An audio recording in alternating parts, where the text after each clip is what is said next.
Intinya kayak lo kalau casting, yuk kita casting untuk aktor-aktor yang benar-benar cocok gitu dengan karakter yang kita cari gitu, bukan kayak followers, bukan kayak berkali-kali kayak gitu. Iya gue tahu lu siapa, lu anak baru kemarin gitu.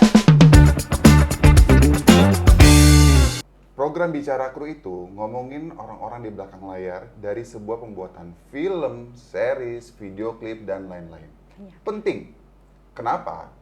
Karena karya tidak akan berjalan tanpa ada mereka. Jadi, selamat datang di Bicara Kru!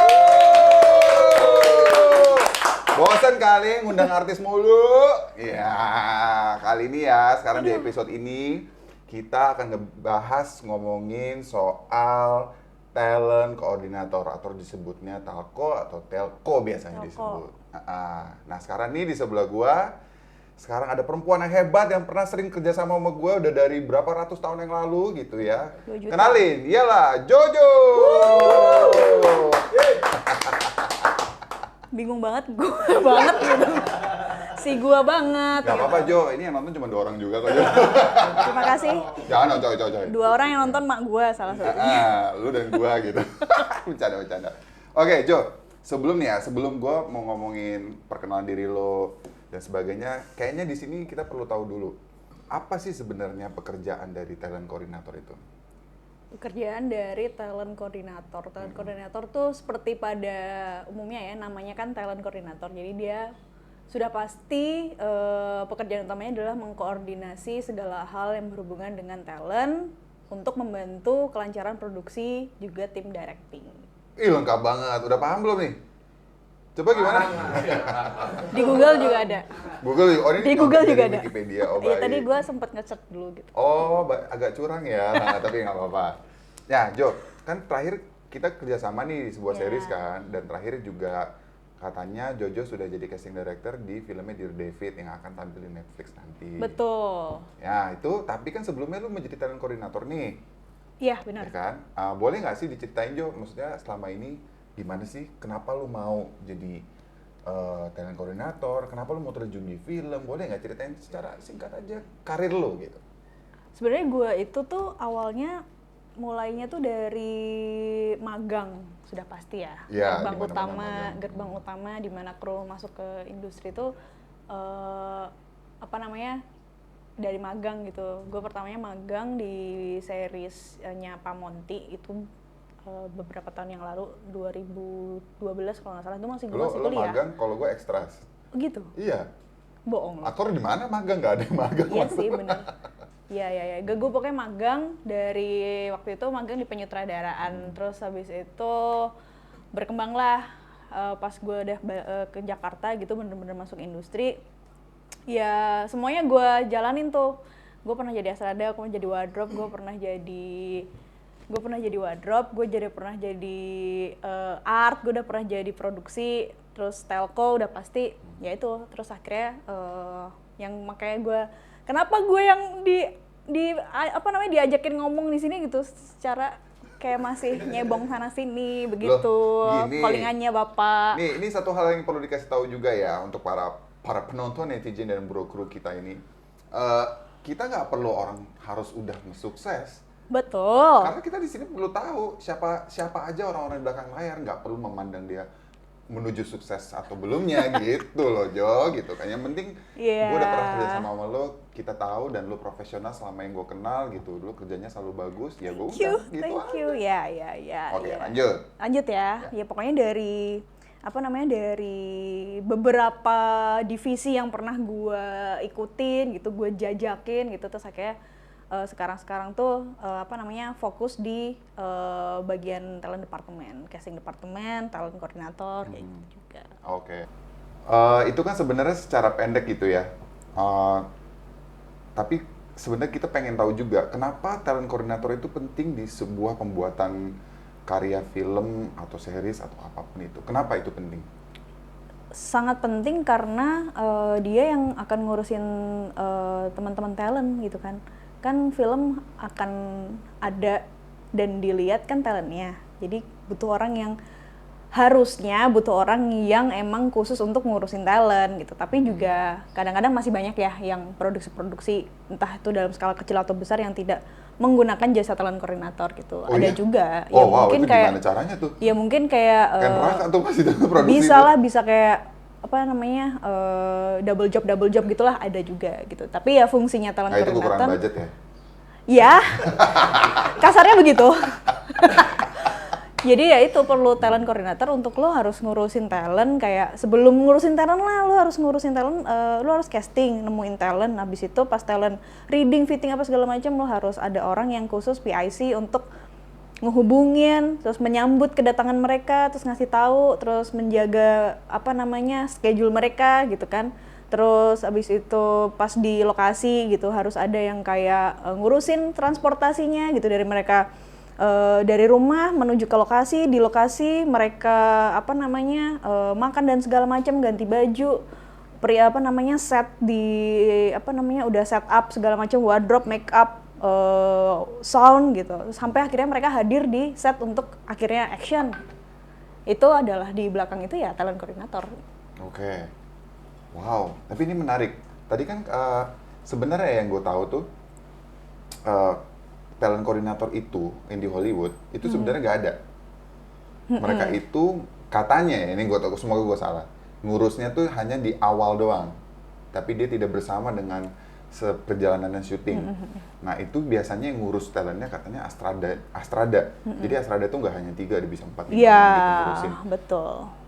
Kenapa kok sampai di sini bisa gitu ya? Lu tau nggak sih, Jo? Nggak tahu ya, itu mungkin kalau menurut gue ya lebih ke culture aja kan di mana-mana gitu. Nah, yang ada satu fun fact menarik gitu menurut gue ya, yang kalau kayak tim kamera gitu ya, itu di seluruh dunia kayaknya cara kerjanya sama gitu. Askam gitu cara kerjanya, mau di India, mau di Korea, mau di Indonesia, mau di Thailand, mau di manapun gitu, cara kerjanya sama. Datang ya nyet up, terus ya cara nyalain kameranya ya kayak gitu. Tapi kayak talent koordinator, kayak Astrada gitu, kayak beda-beda kan. Iya sih. Kayak lo syuting di produksi A gitu, nggak sama dengan telco di produksi B itu tuh kerjaannya flow-nya kayak gimana gitu. Itu kan udah beda, apalagi di luar negeri gitu. Nah makanya mungkin kalau di Hollywood nggak ada telco, tapi ada bagian penyutradaraan yang khusus mengurusi talent, ya sebenarnya sama halnya toh. Gitu. Oke, jadi sebenarnya kok nih, ini juga kayaknya ini juga mungkin orang-orang juga perlu tahu ya gitu, karena suka banyak yang bingung. Sebenarnya casting departemen itu adalah bagian dari telco atau mereka pisah sendiri, Jo? Nah itu tuh kita perlu tahu tuh. Apakah itu bagian dari casting departemen, subnya, atau pisah sendiri gitu? Sama ya, sama. Yang setahu gue ya, maaf ya teman-teman karena pengetahuan gue juga ya dari Google ya kan. Itu tadi dari Google. Tadi soalnya lu bilang kalau ini kan beda-beda cara kerjanya, iya, cara kerja kulturnya beda-beda, apa segala, jadi nggak apa-apa juga gitu. Karena kan banyak yang nanya ke gua dan kadang-kadang gua pun nggak bisa menjawab itu gitu, kayak iya ya, dia seharusnya mah bagian dari casting karena mereka biasanya juga ngerjain telco gitu. Ini lagi-lagi ya teman-teman, setahu gua ya bagian dari telco, jadi casting departemen gitu kan, ada casting director, ada misalkan kayak asisten casting director, pokoknya itu timeline mereka kerja pada saat preps gitu, dari mulai develop script, ngesting, terus dapet talent gitu, akhirnya talentnya reading, fitting apa segala macem gitu, itu udah diurusin sama talent koordinator kan gitu ya. Gitu harusnya mereka tuh satu lingkup lah, satu ini gitu, satu divisi gitu. Casting departemen membawahi talent koordinator, talent departemen gitu, yang akan kayak ngurusin talent yang memang sudah apa ya istilahnya udah di hire lah gitu di produksi itu, udah lock lah gitu. Harusnya satu lingkup, satu tim gitu. Tapi mungkin yang bikin rancu kadang-kadang kalau kayak castingnya misalkan si abang A gitu, terus tim telkonya itu ternyata bukan timnya dia, mungkin tim lain gitu yang tidak satu tim. Ya bisa juga, toh namanya juga beda-beda culture kan gitu kan, sesuai dengan kondisi jadi kayak aja. Suka ini kan harus adaptasi lagi untuk bisa kerja bareng dengan tim lain gitu kan, belum tentu ritmenya sama gitu ya. Nah ngomongin itu tuh Jo, Karena gini Kak, maksud gue tuh kenapa gue ngundang lu, gue tahu cara kerja lo kayak gimana gitu kan. Gue merasakan tim lo bagusnya seperti apa gitu. Nah, boleh nggak dibocorin nih? Cara kerja lo tuh gimana sih sebenarnya? Telco tuh manajemennya tuh harus gimana sih Manajemennya. gitu? Oke, manajemen telco, lagi-lagi ini gue bicara masalah culture ya guys, masalah, saya beda-beda lah gitu, nggak semuanya sama gitu, apa namanya, mungkin tim tim kami sama tim lain gitu beda, tapi kalau di tim gue sih ya sebenarnya standar pada umumnya sih bang, kita di-hire sama produksi, ya kan, kita baca skrip, terus kita kayak apa namanya, duduk bareng, kita ngobrolin, kita develop, terus kita listing gitu, talent-talent yang potensial, talent-talent yang potensial secara schedule, secara budget misalkan gitu ya. Terus habis itu, iya udah, betul dong, ya nggak sih? Secara budget, Itu penting, dengerin. itu penting karena ya lagi-lagi kita urusannya kan sama sesuatu hal yang ada limitnya gitu. Terus habis itu tadi sampai mana? Sampai kita di-hire produksi, kita baca bareng, develop bareng, kita duduk bareng mana aja sih kayak apa namanya target talent yang mau kita casting gitu kan. Udah habis itu proses casting, kadang-kadang ada request gitu, terus habis itu sudah ditentukan talent-talent mana, si A, si B, si C mana yang akan main nih untuk karakter-karakter yang ada di script gitu. Udah habis itu mulai reading gitu kan, preps gitu, di pre-production itu kan ada fitting, reading. Reading juga ada banyak ya, reading one-on-one sama director, reading sama apa namanya part apa gitu. Kalau di komedi juga ada apa namanya reading yang khusus komedinya doang dengan komedi consultant kayak gitu-gitu kan. Sudah habis itu di situ tim casting sudah kayak bekerja sama dengan tim talent koordinatornya untuk kayak ini ya si talentnya ini A, si B, si C, si D, nomornya ini silahkan dihubungin, dikoordinasi secara schedule-nya yang berhubungan dengan tim directing biasanya gitu. Dan disitulah perang dimulai. Ingat ya, gitu. disitulah kerjaan telco dimulai, benar-benar dimulai karena mengatur semua segala schedule dan semuanya lah yang berkaitan dengan yang dibutuhkan oleh tim kepada talent dan dibutuhkan talent kepada tim produksi. Gue gak sabar untuk gimana. Tahan. Gak boleh. Oke, nggak tapi jadi sebenarnya kalau boleh tahu berarti sebenarnya dia sudah termasuk pekerjaan telco dan lingkupnya casting departemen ini di pre-production, betul? Ya. Berarti emang dia ngambilnya beberapa bulan yang sebelumnya juga dong ya? Iya. Nah tapi in between gitu lu bisa kayak sambil ngambil kerjaan lain nggak kira-kira Jo? Bisa, tentu saja bisa di kondisi kita yang sekarang ya guys. Ayolah, pasti kalian juga kayak gitu kok. Ya, apapun untuk nasi di atas meja gitu ya. Betul, dengan membayar Netflix, membayar GoPay, beli kamera ini betul, gitu kan. Ya, begitu kan. iPhone 14 Pro gitu. Betul, kuota yang makin mahal. Makin mahal, makin ini gitu. Betul, Tapi sponsor boleh loh, kira-kira kalau ada yang mau kita masih ya, di sini tolong ya kopi atau apa yang boleh sekarang di sini. Ya kan, gitu. Minuman keras juga boleh di sini. Lihat dari hostnya, dari ya. narasumbernya selancar ini, masa nggak mau ada yang sponsor? Kok jadi luar konteks gitu. Oke. Lanjut. Gini, kan tadi kan kita ngomongin masalah secara manajemennya kayak apa gitu kan, secara general ya. Sekarang kita go deeper, kita go detail. Ini dari dua pertanyaan sebenarnya. Apa sih sebenarnya pengalaman terbaik lo, pengalaman terburuk lo?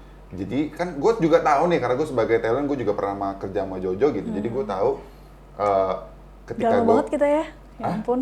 Kenapa? Udah lama banget ya kita. Udah lama banget loh, dari gue masih 12 tahun kita. Ya ampun, gue 6 tahun berarti pada waktu itu. Wow, child labor ya, pekerja paksa.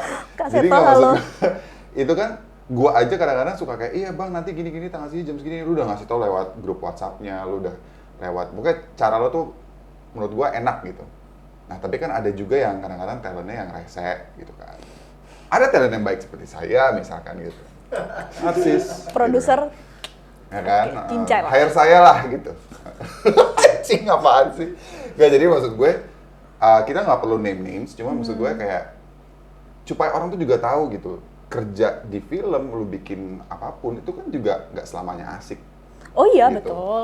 Kasih tahu aja gitu, maksud gue duka cita lu tuh apa? Duka cita dan sukacita. Apa dulu nih? Terserah, mau yang bagus-bagus dulu angkat dulu nih penonton, atau yang mau jadi nanti telco dia atau nggak casting di departemen, terus lu turunin deh tuh. Pengalaman sih banyak ya, maksudnya kayak iya namanya juga kerja ya, kayak kerja dimanapun shit happen every day gitu ya. Kayak nggak semuanya syutingan asik, nggak semuanya syutingan nggak asik, syutingan yang nggak asik pun ada asiknya, syutingan yang asik pun ada nggak asiknya gitu guys.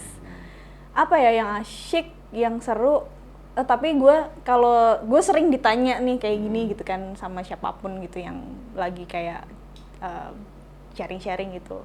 Gue dalam kurun waktu beberapa tahun ini selalu akan menceritakan kayak pengalaman syuting, pengalaman telco gitu yang berkesan itu ya udah pasti pas kita mengalami COVID, pada awal-awal COVID. Itu kayak semua orang kayak siapa sih yang pernah mengalami syuting pada saat COVID? Ya generasi kita gitu kan. Benar.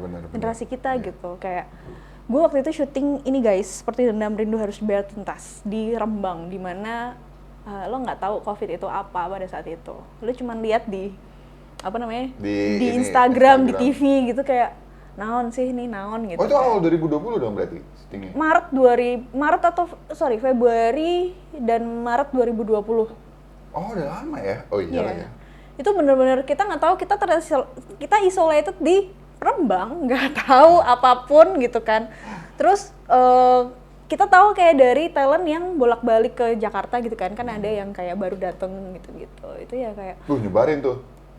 Iya, enggak sih, paling kita yang kayak ya udah deh, gimana nih syuting, dan itu kayak tinggal 2 hari syuting, guys. Tinggal 2 hari syuting banget. Terus datanglah tuh, keluarlah maklumat Kapolri gitu, yang segala kegiatan yang berhubungan dengan orang banyak tuh dicabut izinnya gitu. Jadi gua 2 hari syuting itu rap. Itu berhenti. Oh iya? Berhenti, kayak bener-bener berhenti. Dan itu tim produksi, tim art semuanya udah set up untuk pasar malam. Oh yang adegan pasar malam? Iya. Nah, kalau kalian lihat di itu kan pasar malamnya ini ya, sepi gitu ya. Sepi, iya. Karena itu fun fact-nya karena oh iya, makanya kayak gue sebenarnya pas nonton itu kok tapi emang ceritanya udah tutup gitu kan. Ceritanya udah tutup sebenarnya. Karena iya. Ceritanya di karakter itu kan si karakter itu kan kerja di sana, terus dia pacaran gitu kan. Iya, di situ mulai gitu, si di situ mulai ya itu. Neng sih? Iteng. Ya itulah. Iya, aja lu tahu enggak? Jadi pengalaman yang menarik ya pada saat itu, kayak bagaimana caranya kita bertempur dengan kondisi yang kita tidak pernah alami sebelumnya gitu. Bahkan mungkin legenda-legenda persyutingan yang zaman dulu tuh nggak akan pernah ngalamin ini gitu. Terus kita kayak gimana guys gitu. Ngalaminnya mungkin sesuatu yang beda kali ya, bukan yang sesuatu yang beda yang bukan penuh pandemik gitu ya. Iya, penuh dengan kayak kita harus gimana sih gitu kan, nggak ada tata caranya kayak. Iya sih. Tapi ini adalah menurut lo terbaik? Ya, menyenangkan gitu? Paling berkesan. Ambigu ya guys. Paling berkesan gitu. Terus setelah itu kan kita harus syuting lagi. Gitu kan untuk menuntaskan gitu, membayar tuntas si scene-scene yang belum diambil. Dan kita harus kayak berhenti sekian lama gitu ya, sebulanan atau 2 bulan atau 3 bulan bahkan, gue lupa. Oh, iya? Terus habis itu kita harus kayak yuk kita kelar yuk, udah waktunya nih, udah aman nih untuk syuting gitu. Jadi itu kayak ini guys, kayak waktu-waktu pertama produksi yang pakai PCR kayak gitu-gitu. Oh. Nah, di situ kan ini ya masih banyak yang kayak pro covid, no covid, kayak gue nggak percaya covid gitu. Gimana caranya ya, lu mau percaya nggak percaya, lo harus PCR gitu. Kalau nggak ya kita nggak syuting gitu. Itu dokumen yang harus kita, ya itulah pengalaman menurut gue ya yang saat ini menurut gue masih berkesan gitu, karena pas nginget prosesnya pada saat itu kayak wah gokil ya, bisa juga ya kita ngelewatin. Iya, itu. Tapi talent lu tuh kayak berkompromi nggak sama lo, maksudnya ada yang ngambek kah, ada yang kayak apaan sih gue nggak mau ini gitu-gitu mungkin gitu. Adalah 1-2 yang perlu kayak inilah istilahnya, kayak gue nggak perlu keyakinan lo pada sampai gitu tuh, gue nggak perlu keyakinan lo apa, intinya gue minta tolong buat kebersamaan nih. Karena kalau satu nggak mau mengikuti prosedur, ya kita nggak akan jalan, udah kan gitu kan. Ya jadi emang harus kayak itu the power of persuasifnya lu gitu ya. iyalah, persuasif ya, bukan cuma gue, semuanya gitu, melibatkan manajer, melibatkan produser, melibatkan pihak-pihak yang ya misalnya bisa membantu untuk kayak PDKT-nya lah. Iya. Udah pasti kayak gitu. Soalnya setahu gue juga talent coordinator itu adalah menurut gue pekerjaan pinball. Betul. Dia harus tanang gitu. Dia dari produser ditekan, dari sutradara ditekan, terus dari schedule Astrada ditekan, terus ke manajer dulu, ke talent lagi, balik lagi gini-gini. Jadi dia kena marah bantalan terus. Menurut gue talent tuh sebenarnya adalah orang yang salah satu harus paling dihargai di perfilman. Mau series mau apapun gitu ya. Iya. Karena kalau tanpa kalian tuh udah abis. Coba lu suruh ngadepin talent-talent yang busuk gitu. Iya. Apa namanya? Ya? Anjing gue langsung kayak fade out. Kayak gimana gitu kan? Maksudnya gue menghargai sekali gitu. Jangan sampai kita juga tidak memanusiakan gitu kan. Itu hati-hati. Iya, nggak hanya talent koordinator ya, semuanya ya, mas mbak artis, aktor di luar sana.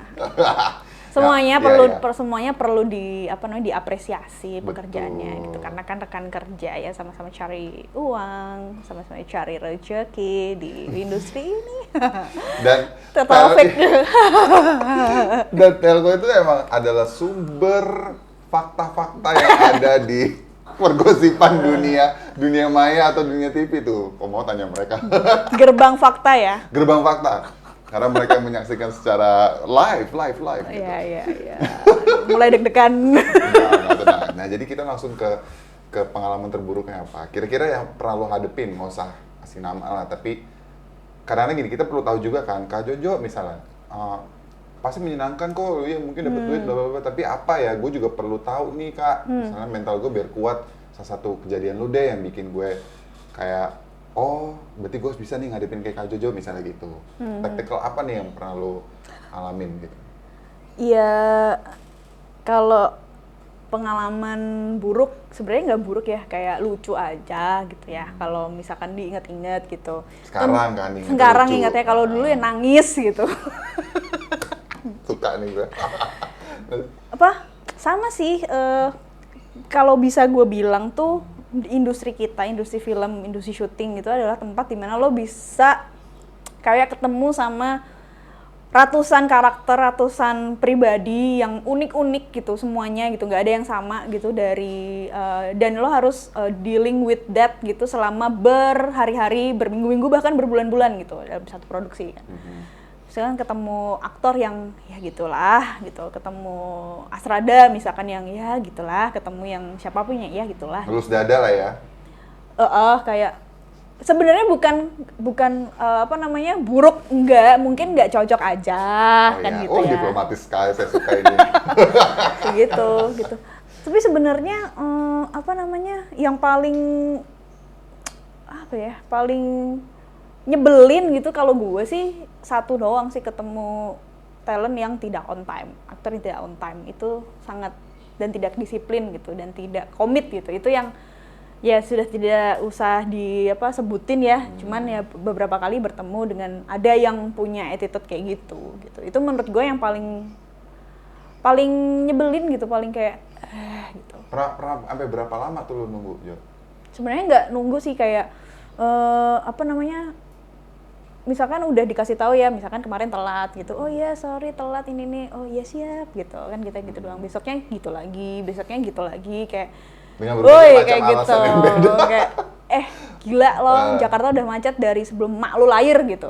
Iya, gimana gitu kan, lebih ke kayak gitu. Perhatikan dari ekspresinya Kak Jojo ini sudah dari hati sedikit. Iya. Itu sih maksudnya menurut gua ya, mau lu bagus banget acting lo, mau kayak lo keren banget, kayak lo ganteng banget, cakep banget, terus followers lo udah 2 miliar gitu, tapi kalau lo nggak on time kayak gitu. Karena percuma kan, lo mau acting bagus atau apapun, tapi kalau juga lo nggak bisa profesionalisme lo diiniin kayak gitu ya. Tetap ada yang kayak aduh nggak on time, males gitu. Kalau buat gue pribadi dan gue sepakat sama tim kami gitu, tim kita gitu ya. Tapi dia keren actingnya, oke. Tapi dia bagus actingnya, oke. Tapi dia banyak followersnya, oke gitu. Cuman kalau dia nggak on time ya itu salah satu poin yang kayak next kayak kita pertimbangkan lagi deh gitu untuk ngoling lagi gitu misalnya. Tapi apparently jarang terjadi sih. Tetap dipanggil tuh gitu kan. Iya, kalau buat gue akan kayak fight untuk tidak.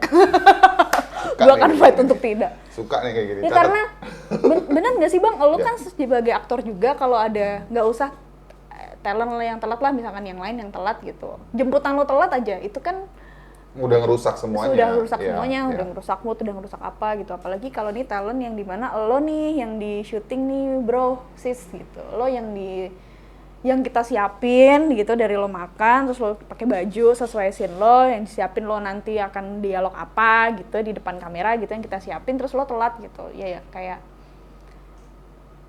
ya merugikan banyak orang. Seperti tadi gue bilang gitu, Kak Jojo ini memang adalah orang Wow. salah satu yang bisa ahead of time menurut gue gitu. Dan dia selalu gue tanya tuh dia selalu ada jawabannya. Entah dari mana, pokoknya dia bisa selalu tackle gitu. Google guys. Nah itu survival instinct namanya. Oke guys, sebelum kita ke pertanyaan berikutnya, please banget kok kalian suka dengan episode dari Semua Bicara Kru, please subscribe, like, komen, jangan lupa juga follow Instagram kita, follow TikTok kita, semuanya. Please sebarin ke semua orang supaya semua orang tahu bahwa Bicara Kru ini penting banget buat the new filmmakers gitu. Oke, Jo, maksudnya gue jadi lebih penasaran lagi sih sebenarnya sebelum ke pertanyaan-pertanyaan yang berikutnya ini. Masa sih cuma itu doang? Ada dong yang lain, kasihlah dikit. Aduh, sebenarnya banyak, tapi kayak kan lo tau ya kalau pengalaman-pengalaman buruk itu tuh baiknya kayak disimpan aja. Dilupain gitu kan. Tapi mesti gini sih, ini cerita aja karena begitu lo masuk dunia film gitu, lo akan melihat hal-hal yang kayak lo lihat di layar kaca tuh kayak wow keren, cool gitu. Tapi ternyata di balik itu tuh kayak banyak umpatan-umpatan, keluhan-keluhan, fakta-fakta gitu ya. yang membuat baik itu kru, baik itu talent gitu yang mengalami hal-hal buruk tuh ya kayak ngebatin juga gitu. Tidak semuanya indah gitu. Apa ya? Satu hal yang pernah gue alamin gitu ya. Itu tapi ini gue pas lagi nggak jadi telko bang. Gue waktu itu pernah jadi Oh seru ah. Tapi ini berhubungan. Oh berhubungan. Oke, dengan baik. talent. Oh, oke, iya, Gitu. iya. Jadi waktu itu gue sempat jadi tim departemen directing gitu. Terus kita bekerja sama. Aduh, capek banget gue cerita ini. Kita kayak harus kita syuting dengan waktu itu salah satu aktor lah ya gitu. Salah satu aktor yang udahlah maksudnya tidak perlu diragukan lagi begitu ya kredibilitasnya, terus jam terbangnya karena beliau gitu. Kalau udah ngomong beliau kan Berarti, udah hormat gitu ya. Terus tahu deh gue. Gitu, so tahu. dan ini pas pada saat itu, kalau gue ketemu sama teman-teman yang pada saat itu ada di sana pada waktu itu gitu, kita selalu kayak recall gitu kayak anjing gue inget banget waktu itu lo gini. Oh, oke. Itu syuting terus si aktor ini guys DOI gue ajak tuh reading biasa kan kayak lagi set up lagi mempersiapkan untuk scene selanjutnya gitu dari teman-teman lighting, kamera, semuanya lah tim teknis gitu lagi ngeset setnya lah gitu. Ya kan gue cuk gitu di masa mudaku waktu itu ya tidak tahu apa-apa. Gue cuk bawa skrip gitu kayak. Oke. Gue sebut nama karakternya gitu kan. Om ini sama mama ini sama ini kita reading yuk gitu. Udah reading gitu kan. Dari scene ini ya, gue sebutin scene 10 gitu, scene 10 ya gitu. Terus gue bacain terus habis itu terus kayak gue koreksi tuh kayak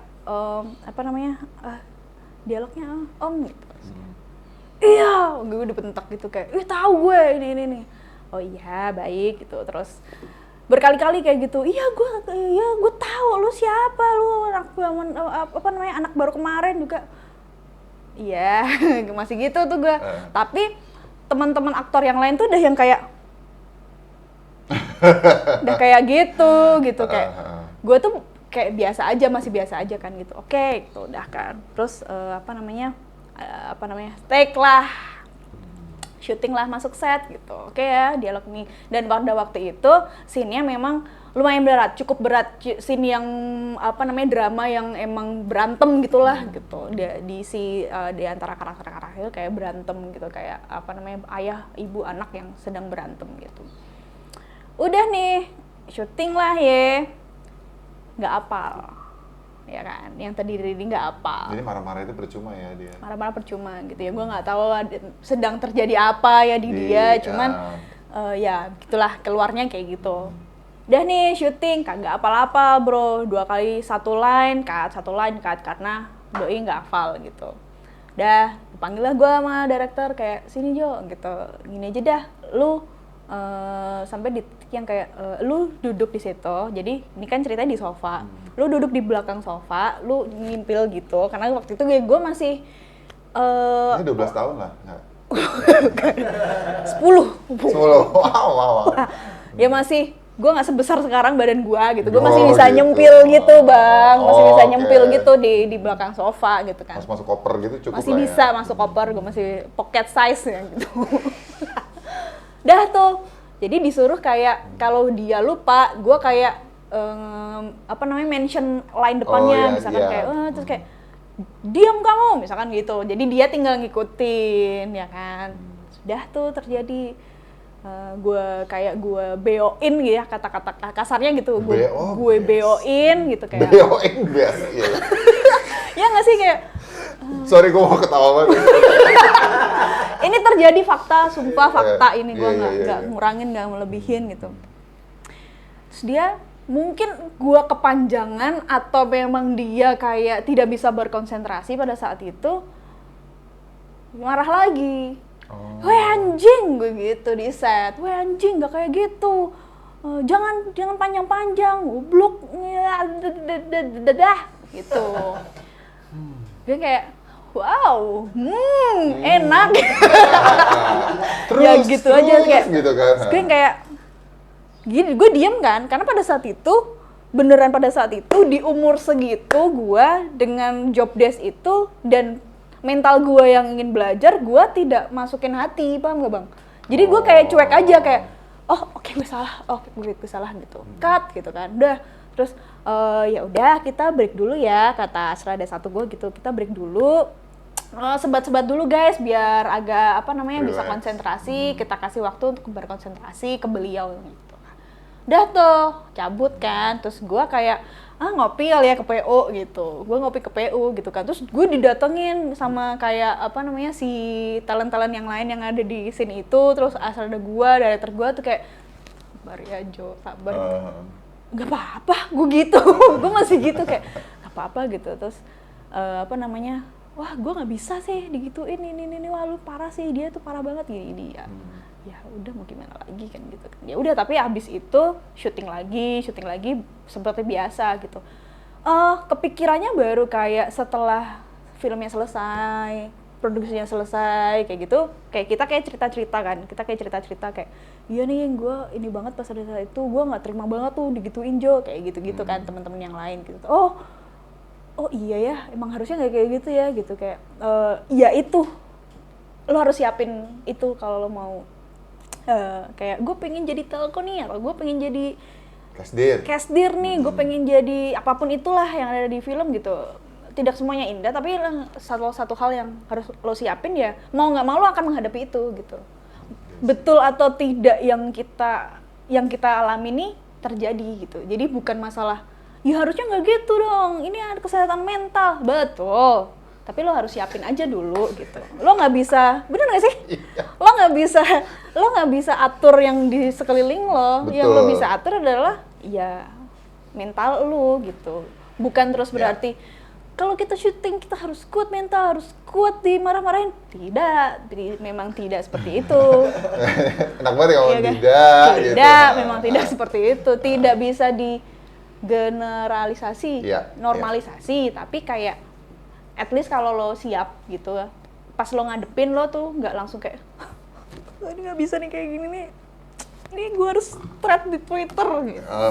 Oh iya, sekarang udah zaman kayak gitu. Jadi Gen Z kan agak begitu ya. kayak ya hadepin aja bro. Iya, karena gini susah juga ya kalau kita, maksudnya maaf mungkin kalau kalian juga masih belum kuat mentalnya gitu atau belum mempersiapkan dengan baik, ya jangan coba-coba sebenarnya gitu ya. Karena filmmaking itu mau apapun ya, mau di sinetron, mau di apa tuh juga it's a tough world. Betul, faktanya Betul. ya, walaupun memang sebenarnya nggak kayak gitu sih harusnya. Harusnya nggak kayak gitu. Harusnya nggak kayak gitu, Gue tapi nggak glorify itu sih. Betul, Gue nggak nggak gaslighting glorify. itu. Gue nggak Betul. kena mental apa sih. tapi itu terjadi gitu. Jadi kayak mau nggak mau yang lo harus hadepin itu. Ya betul sekali. Gue setuju. Gitu. Ya walaupun sebenarnya banyak ya cerita-cerita dari Jojo gitu di belakang layar gitu ya. Maksudnya gue sering banget mendengar cerita. Tapi maaf saya nggak bisa ngasih tau kalian. Gitu. DM aja. Bisa langsung ke DM Instagram tanya langsung silakan loh. Wow. Cuma maksud gue kayak iya tadi kan kita penting adalah suatu, berarti mentalitas itu penting ya gitu. Mentalitas tuh kan sebenarnya penting buat dimanapun ya. Betul. Gak cuma di lo mau syuting terus lah gue harus siap mental karena nanti gue akan menghadapi gitu ya. Ya lah lo mau kerja di bank juga lo harus siap mental bro, Ya. kayak gitu kan. Nah tapi kan sebenarnya saran esensial. itu kan sebenarnya saran lo gitu. Tapi gue mau tahu saran lainnya sih apa sih Jo ketika orang mau mulai aku pengen nih jadi telkom atau nggak di casting departemen, harus apa sih mereka gitu? Saran dari lo apa? Pada umumnya harus mau belajar kalau misalnya kayak apapun background pendidikan lo sebelumnya gitu ya. Apapun lah kayak bisa deh jadi filmmaker menurut gue ya sekarang gitu. Lo mau sarjana elektro juga banyak kok director yang Walaupun sarjana teknik mesin bubut gitu ya. Betul, itu bebas aja asalkan ya mau belajar kan. Iya, betul. Mau belajar kayak kerjaan gue apa sih? Jadi gue harus belajar apa sih kan gitu. Itu yang penting, itu easy lah ya, maksudnya umum lah ya. Yang kedua lebih ke attitude. Ya semuanya perlu attitude yang baik gitu. Nggak usah yang kayak lo membungkuk ke semua orang yang ada di depan lo, tidak. Kayak on time, kayak gitu kan Bang. Betul, iya, betul. Yang kedua, komunikasi gitu. Kayak jangan harap lo bisa kayak kerja lancar kalau komunikasi lo tidak baik. Iya, itu Bener penting nggak sih. Karena telco itu kan sumber, istilahnya adalah Sumber informasi sumber dia. informasi Iya. gitu yang kita harus bawa dari produksi atau dari tim directing ke talent. Kalau nggak langsung ke talent, ke manajer dulu gitu kan. Nah, manajer kan beda-beda, talent pun beda-beda. Cara lo untuk ngomong ke Bang Kiva misalnya gitu, nggak sama dengan cara lo ngomong ke Mark Ravelo kan. Wih gila, gue disamain loh. Makasih banget loh Jo. Nomor sepatu berapa? Peres banget gue. Bukan penting ya nomor sepatu. Gitu kan beda-beda ya. Iya. Cara bahasanya juga beda. Cara lo ngomong sama misalnya kayak rekan aktor, rekan aktor yang umurnya sama lo gitu kan, beda cara lo dengan ngomong ke yang lebih tua. Kalau gue sih tipikal yang masih ini Bang, masih kayak karena gue dari dulu kan semua gue panggil Bang, semua gue panggil Mas, Kak, apa segala macem gitu. Jadi tetap itu gitu, walaupun di luar kayak nongkrong bareng gitu, misalnya tetap kalau kerja tuh ya memang harus kayak on SOP lah, nggak mau so asik, nggak mau apa gitu. Betul sih. Nah karena gini, gue juga penting masalah ngomongin gue tuh ketika udah mode on kerja gitu, pasti gue berharap dari telco itu dia harus tahu segalanya, info ya. Nah gitu. itu. Nah begitu once dia itu tuh gue bisa gimana? Kayak gitu, karena gue tipe orang yang manajemen tuh harus benar. Manajemen tuh benar kok. Manajemen tuh emang harus kayak, ini sebenarnya penting untuk kayak si head of divisi HOD-nya gitu. Gimana cara dia untuk mengedukasi timnya dulu aja gitu. Segala informasi, segala segala perintilan yang ada yang harus diinformasikan baik atau tidak diinformasikan gitu ya, harus jelas dulu gitu. Jadi nanti si timnya itu juga akan jelas cara ngomongnya apa segala macam. Ya itu, dan dalam orangnya sendiri juga penting sih, harus punya komunikasi yang jelas, yang baik lah ya gitu. Itu penting banget sih buat talent koordinator dan casting, dan tim casting gitu. Nah, oke, berarti kalau misalnya ngomongin masalah itu, kita ulang ya, sedikit kesimpulan dikit gitu. Berarti kalau mau masuk, lo harus punya niat belajar yang baik, terus lo harus tahu sistematikanya bagaimana, manajemen diri dengan manajemen komunikasi dengan baik. Habis itu lo masuk, lo coba magang, beraniin diri untuk magang, persiapkan mental, itu adalah yang utama, gitu kan. Terus habis itu lo mencoba untuk tahu cara kerjanya dari awal sampai akhir seperti apa gitu. Kayak misalkan lo dari casting tuh harus tahu apa aja sih Jo misalkan gitu. Kayak mungkin tahu kamera, tahu lampu. Ya itu teknis ya guys. Maksudnya banyak juga kok gue sering banget casting kayak pakai handphone doang gitu. Karena kondisional ya, teknis gitu. Pokoknya intinya adalah yang ingin di-present gitu dari video casting itu kan jelas, clear secara visual, secara soundnya gitu. Proper lah gitu untuk nanti lo present ke sutradara lo, ke produser lo gitu kan, intinya itu gitu. Lo mau pakai Ari Alexa atau mau pakai iPhone 14 gitu kan bebas lah ya gitu. Teknis intinya itu gitu ya. Lo harus punya pengetahuan simple aja bagaimana cara lo untuk membuat video itulah gitu. Apapun toolsnya gitu ya. Yang kedua, menurut gue basic lo harus bisa sedikit storytelling menurut gue. Untuk ngomong ke sutradaranya? Iya, ke talent pun. Oke. Gitu, karena gini bang, kalau menurut gue ya, karena kan kita nge-casting orang gitu ya, akan membantu si aktor untuk mendapatkan casting tape yang bagus gitu kan. Ya at least kalau lagi casting gitu ya, nggak cuman kayak kamu siapa? Oh iya, oh gitu. My God, iya banget, sumpah ini iya kan? Aduh iya maaf banget, tapi karena sering banget terjadi kayak gitu. Iya. Kayak lagi casting terus dia balas cuman, iya, padahal guru ya, kamu ini nih. Iya. Nggak, kesel ya? Menurut gue itu penting sih. Kayak bisa orang lain aja nggak gitu kan, gitu kayak. Jadi bikin gue gagal nih gitu, bukan yang mau nyalahin, cuma kadang-kadang tuh jadi kayak nggak seret gitu kan. At least punya, makanya gue nggak bilang acting yang bagus. Karena nggak semua orang bisa acting gitu. Tapi at least bisa lo punya pura-pura ya.